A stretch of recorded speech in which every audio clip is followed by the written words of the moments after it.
तो हमने पिछली कक्षा में लॉक का सामाजिक समझौता सिद्धांत पढ़ा था और उसमें ये देखा था कि किस प्रकार से जहाँ हॉब्स का सामाजिक समझौता सिद्धांत मनुष्य में व्याप्त आसुरी प्रवृत्तियों पर आधारित है, उसके विपरीत जो लॉक का चित्रण है वो लॉक का चित्रण मनुष्य में नैतिकता, मनुष्य में सद्भावनापूर्ण जो व्यवहार है उस पर आधारित है। अर्थात लॉक मनुष्य को स्वभाव से अच्छा मानता है, मनुष्य को स्वभाव से भोला मानता है, शांतिप्रिय मानता है, उसे विवेकशील प्राणी मानता है। उसके विपरीत हॉब्स का चित्रण मनुष्य में व्याप्त केवल बुरे पक्ष को देखता है। अर्थात जहाँ हॉब्स मनुष्य में केवल आसुरी प्रवृत्तियां, आसुरी लक्षणों पर आधारित मानव स्वभाव का चित्रण करता है, उसके विपरीत जो लॉक का चित्रण है वो हॉब्स के चित्रण से बिल्कुल अलग है। लॉक मनुष्य को शांतिप्रिय, विवेकशील और नैतिक मानता है, क्योंकि लॉक का चित्रण मनुष्य के अच्छे स्वभाव पर आधारित है। अर्थात मनुष्य में व्याप्त बुराइयों को वह इसमें शामिल नहीं करता, वह मनुष्य में व्याप्त अच्छाई, उसके अच्छे पक्ष को मानव स्वभाव में शामिल करता है। लॉक ये बताता है कि मनुष्य केवल स्वभाव से स्वार्थी, लालची, लोभी नहीं है, उसके स्वभाव में अच्छाइयाँ भी हैं। जिस प्रकार से हॉब्स मनुष्य के केवल एक ही पक्ष को उसके मानव स्वभाव में शामिल करता है, उसके विपरीत लॉक जो है मनुष्य के अच्छे स्वभाव अर्थात उसके सही स्वभाव को, उसके भोलेपन को भी इसमें शामिल करता है। तो इस प्रकार हमने देखा कि किस प्रकार से हॉब्स का मानव स्वभाव केवल एक ही पक्ष का चित्रण प्रस्तुत करता है, जबकि लॉक का जो मानव स्वभाव का चित्रण है वह मनुष्य के अच्छे पक्ष को भी उसमें शामिल करता है। तो इस प्रकार हॉब्स का जो मानव स्वभाव है वो मनुष्य के केवल एक ही पक्ष, केवल स्वार्थी पने को ही प्रस्तुत करता है, जबकि लॉक का जो चित्रण है मानव स्वभाव का वह मनुष्य के अच्छे स्वभाव को क्या करता है, उसमें शामिल करता है। इस प्रकार से हॉब्स का जो मानव केवल आसुरी लक्षणों से ही क्या है, युक्त है, जबकि लॉक का जो मानव स्वभाव है उसमें दैवीय गुणों से उसका मानव स्वभाव उससे युक्त है। उसमें प्रेम, दया, करुणा, सहयोग, ये सारी जो मानव स्वभाव के अच्छे पक्ष हैं इसको भी लॉक ने मानव स्वभाव में शामिल किया है। तो देखिए हम लॉक के मानव स्वभाव के बारे में देखते हैं, किस प्रकार से लॉक ने अपने मानव स्वभाव का चित्रण प्रस्तुत किया है।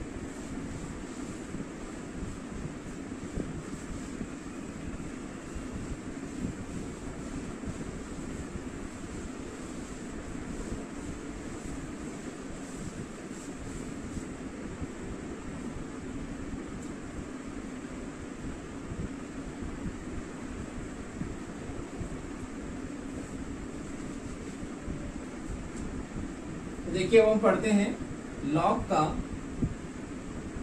मानव स्वभाव। लॉक का मानव स्वभाव, किस प्रकार लॉक मानव स्वभाव के चित्रण को प्रस्तुत करता है। तो देखिए हमने देखा कि जहां हॉब्स का चित्रण मानव स्वभाव को एक बुरे पक्ष के रूप में प्रस्तुत करता है, वहीं लॉक मनुष्य के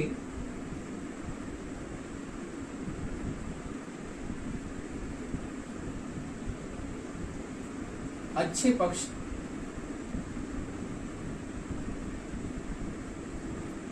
पक्ष का चित्रण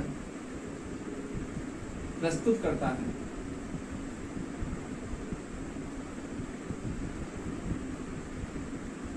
वह मनुष्य को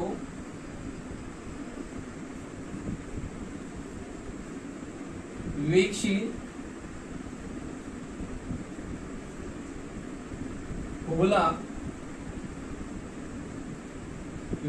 भोला, परोपकारी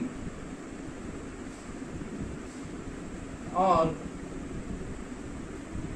नैतिक गुणों से युक्त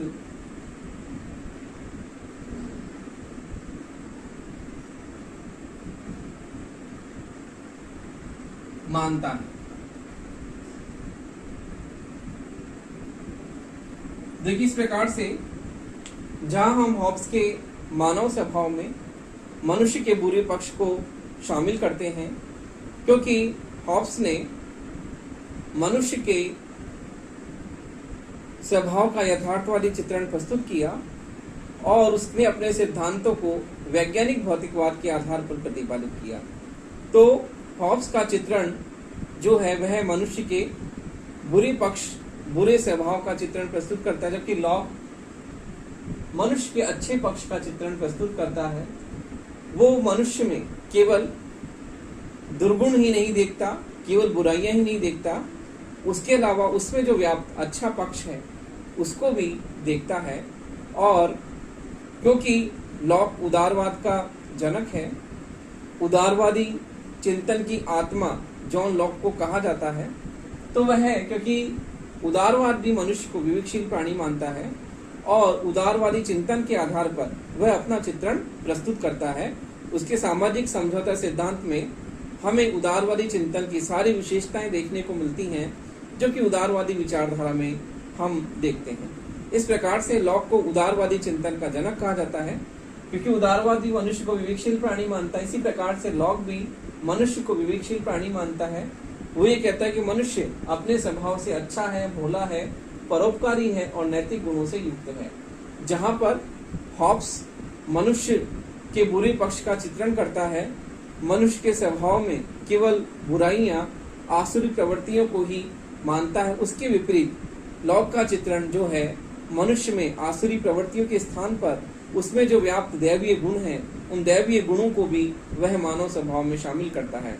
इस प्रकार से लॉक का चित्रण हॉब्स के चित्रण से बिल्कुल अलग है, क्योंकि जहां हॉब्स मनुष्य को स्वार्थी, मनुष्य को छली, कपटी, लोभी मानता है, उसके विपरीत लॉक का चित्रण बिल्कुल अलग है।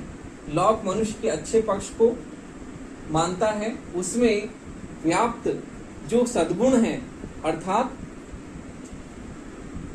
मानव स्वभाव को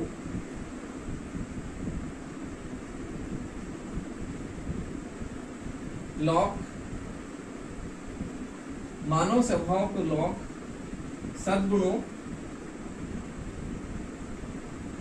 व नैतिकता से युक्त मानता है। इस प्रकार हम देखते हैं कि जहां हॉब्स का चित्रण मनुष्य के केवल एक पक्ष पर ही आधारित है, उसके विपरीत जो लॉक का चित्रण है वो मनुष्य के बुरे पक्ष के स्थान पर उसके स्वभाव में जो स्थित अच्छाइयां हैं, उसके स्वभाव में स्थित नैतिकता है, सद्गुण है, अच्छे पक्ष को भी शामिल करता है। तो इस प्रकार से हम यह कह सकते हैं कि जॉन लॉक का मानव स्वभाव का चित्रण हॉब्स के चित्रण से बिल्कुल विपरीत है, बिल्कुल अलग है।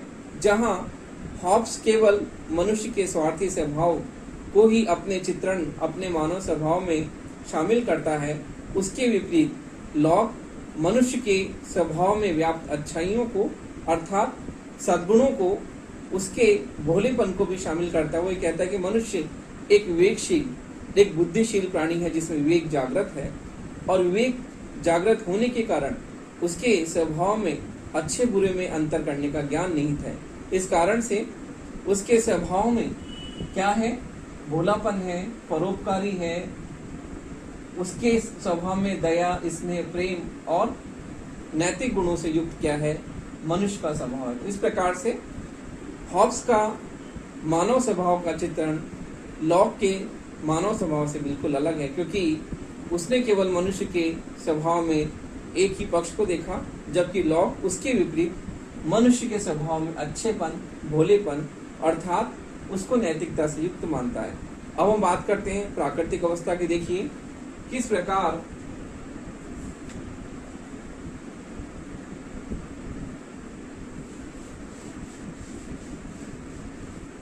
लॉक की जो प्राकृतिक अवस्था है वह भी हॉब्स की प्राकृतिक अवस्था से बिल्कुल अलग है।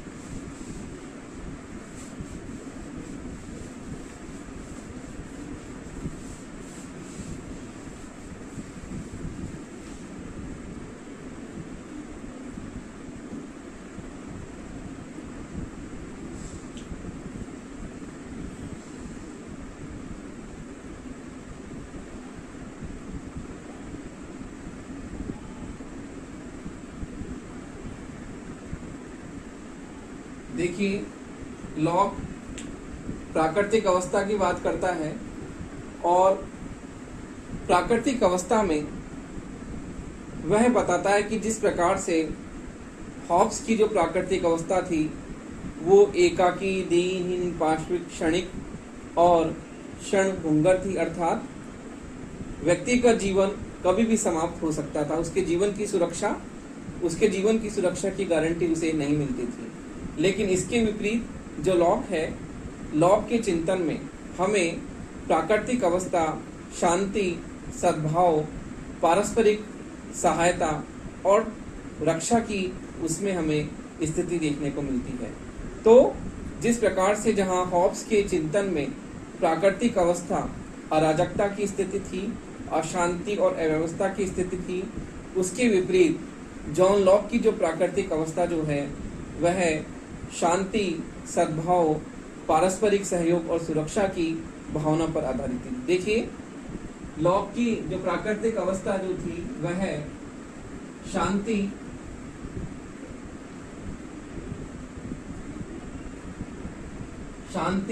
सद्भाव,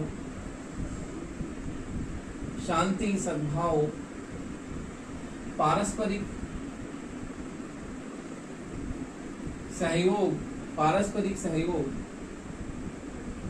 और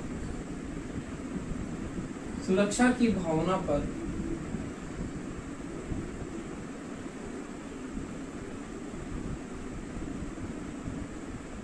आधारित थी।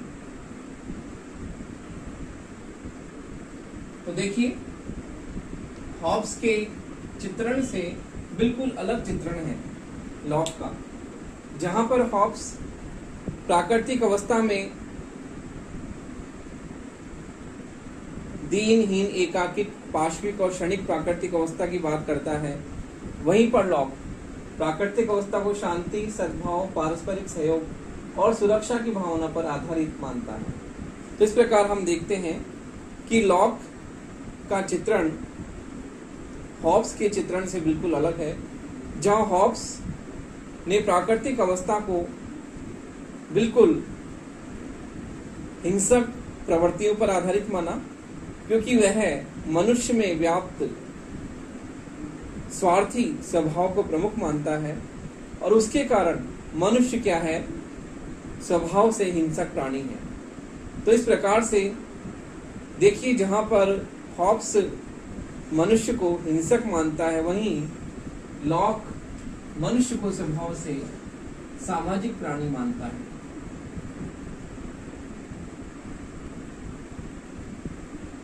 मनुष्य क्या है, एक सामाजिक प्राणी है। लॉक का ये मानना है कि मनुष्य एक सामाजिक प्राणी है और सामाजिक प्राणी होने के नाते उसके मानव स्वभाव में प्रेम, दया, करुणा, सहयोग, नैतिक गुणों का समावेश है। उसी प्रकार से प्राकृतिक अवस्था भी जो है वह शांति, सद्भाव, पारस्परिक सहयोग और सुरक्षा पर आधारित है। इस प्रकार से लॉक का चित्रण जो है हॉब्स के चित्रण से बिल्कुल अलग है, जहां हॉब्स के चित्रण में हम यह देखते हैं कि हॉब्स का चित्रण वह मनुष्य के केवल एक ही पक्ष को देखता है और इस प्रकार से उसकी प्राकृतिक अवस्था अशांति, अव्यवस्था, असुरक्षा और जंगली राज पर आधारित थी।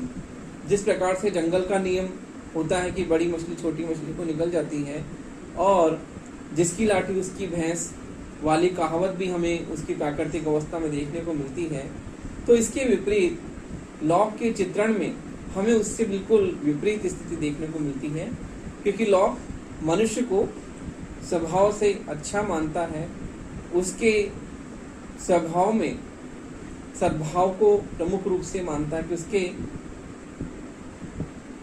उसके मानव स्वभाव में जो अच्छा पक्ष है वो क्या है, ज़्यादा प्रभावी है और जो बुरा पक्ष है वो क्या है, गौण है। क्योंकि मनुष्य स्वभाव से एक सामाजिक प्राणी है और सामाजिक प्राणी होने के नाते उसके जीवन में जो अच्छाइयाँ हैं वो अच्छाइयाँ उसे समाज से विरासत में मिली हैं। तो समाज से विरासत में मिलने के कारण मनुष्य अपने स्वभाव से अच्छा है, विवेकशील प्राणी है, सहयोगशील है, उसमें प्रेम, दया, करुणा आदि भावनाएं अर्थात आदि उसमें सद्गुण व्याप्त है।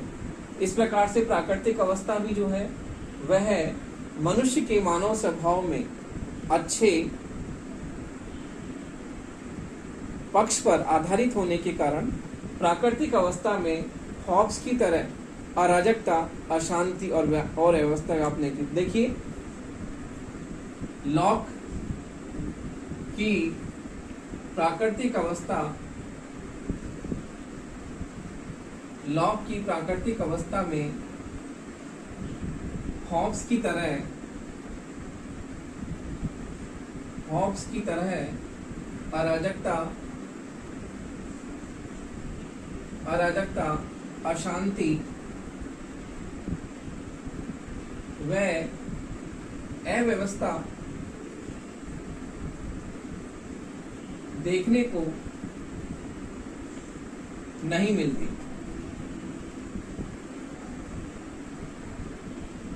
तो आपके मन में प्रश्न आया होगा कि ये क्यों है, ऐसा जो चित्रण है वो क्यों है? क्योंकि इसका उत्तर है, मनुष्य स्वभाव से एक सामाजिक प्राणी है और मनुष्य का जो स्वभाव है वह अच्छा स्वभाव है। मनुष्य नैतिकता, भोलेपन से पूरी तरह से युक्त है। उसके स्वभाव में, क्योंकि मनुष्य एक सामाजिक प्राणी होने के कारण उसके स्वभाव में समस्त सद्गुणों का समावेश है। इस कारण से प्राकृतिक अवस्था भी क्या है? अच्छी है। हॉब्स की प्राकृतिक अवस्था की तरह यहाँ पर मार काट, जंगल राज की स्थिति हमें देखने को नहीं मिलती है, क्योंकि हॉब्स की प्राकृतिक अवस्था में हमें अराजकता, अव्यवस्था और अशांति देखने को मिलती है। वहां पर हर पल में उपद्रव होने लगते हैं, क्योंकि मनुष्य का जीवन सुरक्षित नहीं है। मनुष्य का जीवन एक पानी के बुलबुले की तरह है। जिस प्रकार से पानी का बुलबुला स्वतः ही उत्पन्न होता है और स्वतः ही समाप्त हो जाता है, उसी प्रकार से मानव का जीवन भी उसी तरह से है। तो इस प्रकार से हॉब्स जो है वह प्राकृतिक अवस्था को अराजकता, अशांति और अव्यवस्था पर आधारित मानता है। उसके विपरीत लॉक की प्राकृतिक अवस्था में शांति, सद्भाव, पारस्परिक स्नेह व सुरक्षा की भावना में देखने को मिलती है।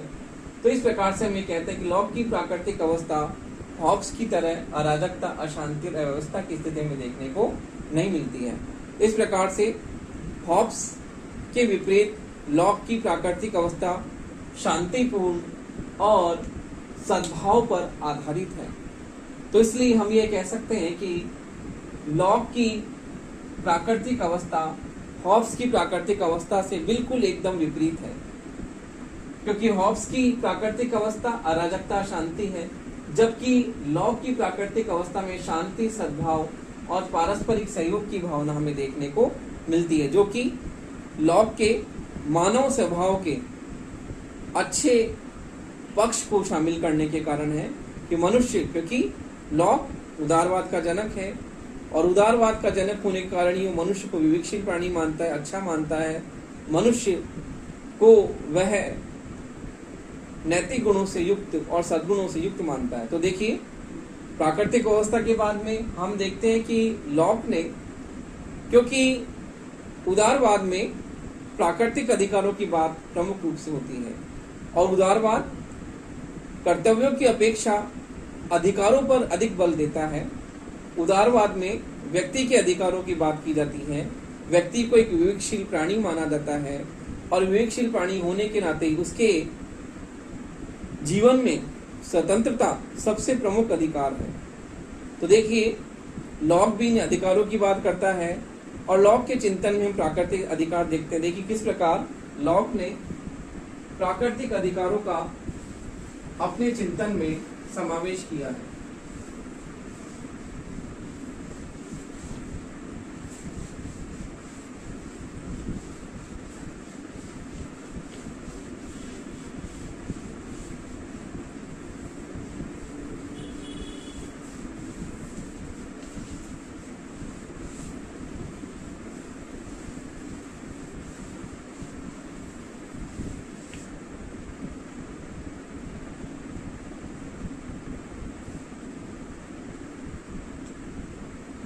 देखिए, हम बात करते हैं प्राकृतिक अधिकार।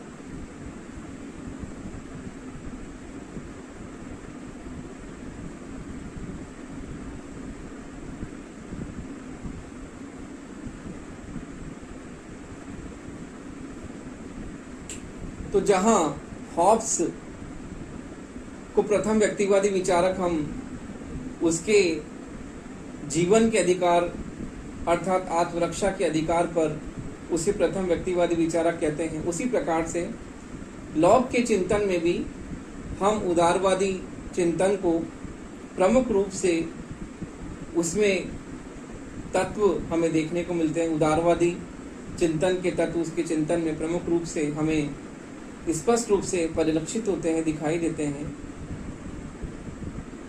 क्योंकि लॉक ने भी हॉब्स की तरह ही प्राकृतिक अधिकारों की बात की। हॉब्स केवल एक प्राकृतिक अधिकार की बात करता है, जीवन की रक्षा का अधिकार की बात वो करता है, आत्मरक्षा के अधिकार की बात करता है कि व्यक्ति जब उसकी जीवन की सुरक्षा पर बात आ जाए तो व्यक्ति विद्रोह कर सकता है, अर्थात समझौते से उसे मुक्ति मिल सकती है, समझौते को तोड़ सकता है। उसे विद्रोह का अधिकार एक ही शर्त पर है, वो है कि उसका जीवन का अधिकार। तो देखिए लॉक प्राकृतिक अधिकारों की बात करता है और वह व्यक्ति को 3 प्राकृतिक अधिकार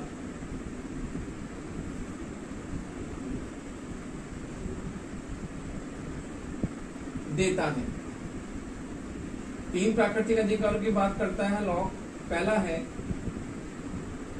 जीवन का अधिकार,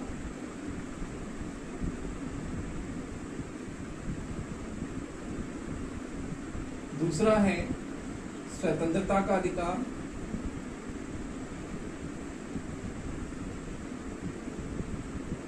और तीसरा है संपत्ति का अधिकार।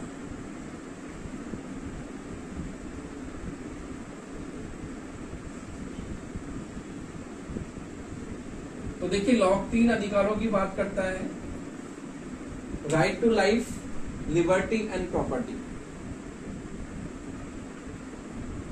3 प्राकृतिक अधिकार हैं, जीवन का अधिकार, स्वतंत्रता का अधिकार और संपत्ति का अधिकार। इस प्रकार से लॉक ने सर्वप्रथम 3 प्राकृतिक अधिकारों की बात की, व्यक्ति को 3 प्राकृतिक अधिकार सुनिश्चित किए।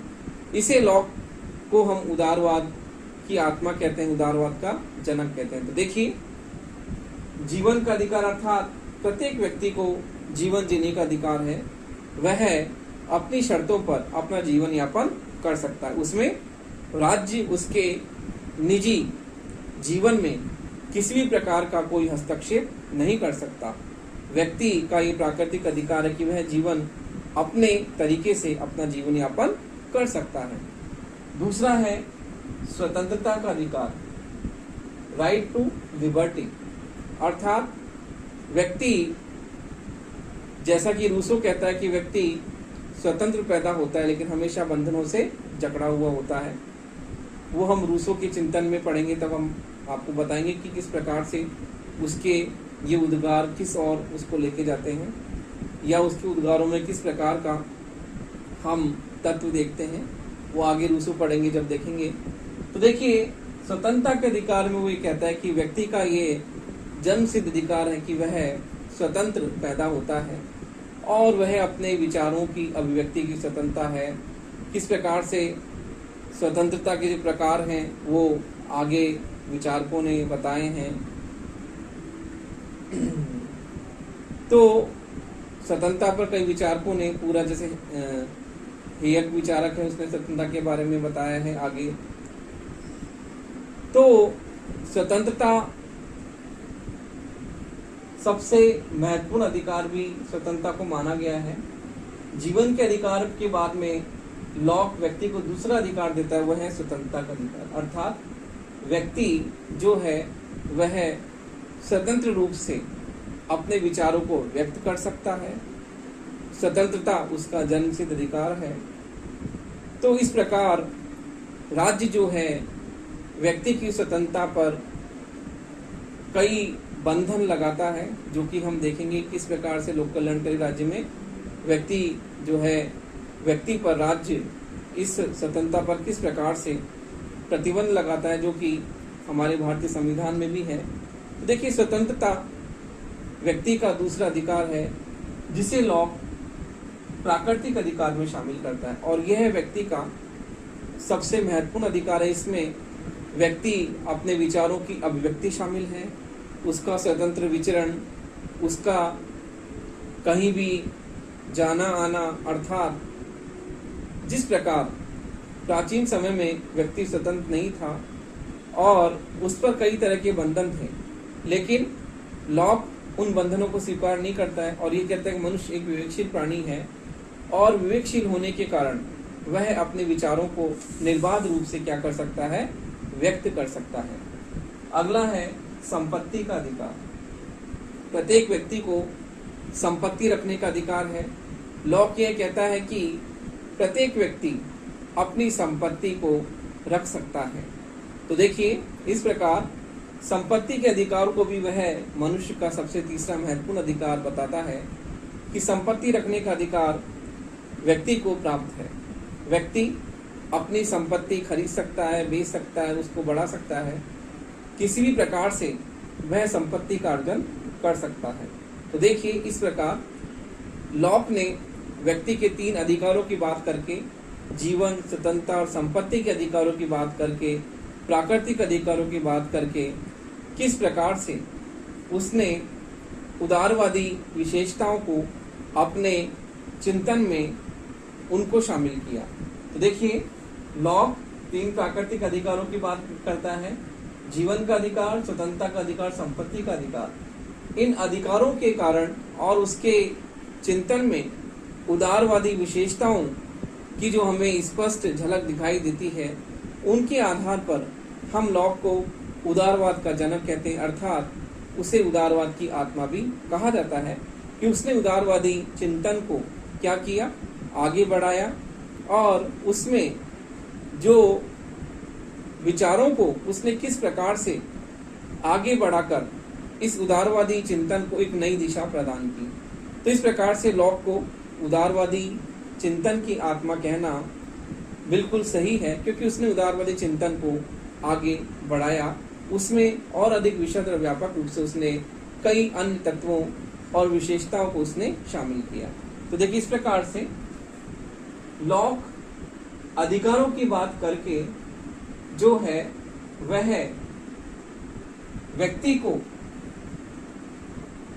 इस अधिकारों के द्वारा वह उसे बहुत ही व्यापक स्वरूप प्रदान करता है कि व्यक्ति, जहां पर हॉब्स का व्यक्ति निरंकुश संप्रभु के आगे केवल एक ही अधिकार की बात करता है, आत्मरक्षा का अधिकार, और उस अधिकार के कारण व्यक्ति उस निरंकुश शासन के आगे बिल्कुल नतमस्तक हो जाता है, क्योंकि शासक जो है सर्वोच्च है, संप्रभु है, उसके पास में निरंकुश, असीमित और अमर्यादित शक्तियां हैं। इस कारण से हॉब्स के व्यक्ति के पास में केवल एक ही अधिकार है, वो है जीवन का और आत्मरक्षा का अधिकार। जबकि इसके विपरीत लॉक का व्यक्ति जो है हॉब्स के व्यक्ति से कहीं अधिक बड़ा है, अर्थात उसका स्वरूप कहीं अधिक व्यापक है हॉब्स के व्यक्ति की तुलना में, क्योंकि हॉब्स केवल व्यक्ति को एक अधिकार देता है, अर्थात वो एक ही शर्तों में शासन का विद्रोह कर सकता है जब उसकी आत्मरक्षा सुरक्षित नहीं है, उसका जीवन सुरक्षित नहीं है। जबकि लॉक व्यक्ति को 3 अधिकार देता है, जीवन का अधिकार, स्वतंत्रता का अधिकार, अर्थात संपत्ति का अधिकार। इन 3 अधिकारों के कारण जो लॉक का शासन है वो किसी भी सीमा में निरंकुश नहीं हो सकता।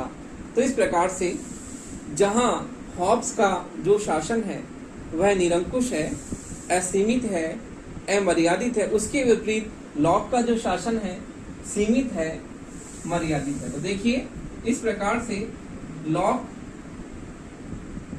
सीमित व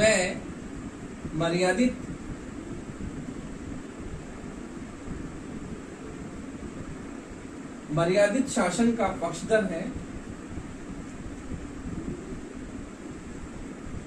निरंकुश शासन का नहीं। तो देखिए किस प्रकार से जॉन लॉक जो है वह इन अधिकारों के द्वारा शासन की निरंकुशता पर अंकुश लगाता है, और इन 3 अधिकारों में से यदि कोई भी एक अधिकार व्यक्ति का सुनिश्चित नहीं हो पाता है तो व्यक्ति जो है इन अधिकारों की मांग कर सकता है। उसे ये अधिकार व्याप्त है कि इन अधिकारों का हनन होने पर वह इन अधिकारों की मांग राज्य से कर सकता है। तो इस प्रकार से हम ये देखते हैं जहां पर हॉब्स के चिंतन में केवल एक अधिकार के द्वारा वो शासन को निरंकुश, असीमित और अमर्यादित रखता है, उसके विपरीत लॉक का जो शासन है वह सीमित है और मर्यादित है। इस प्रकार से लॉक इन प्राकृतिक अधिकारों की बात करके शासन पर क्या करता है, शासन को निरंकुश होने से बचाता है। इस प्रकार से हॉब्स के विपरीत जो लॉक का जो शासन है वह क्या है, सीमित है, मर्यादित है और किसी भी रूप में निरंकुश नहीं है।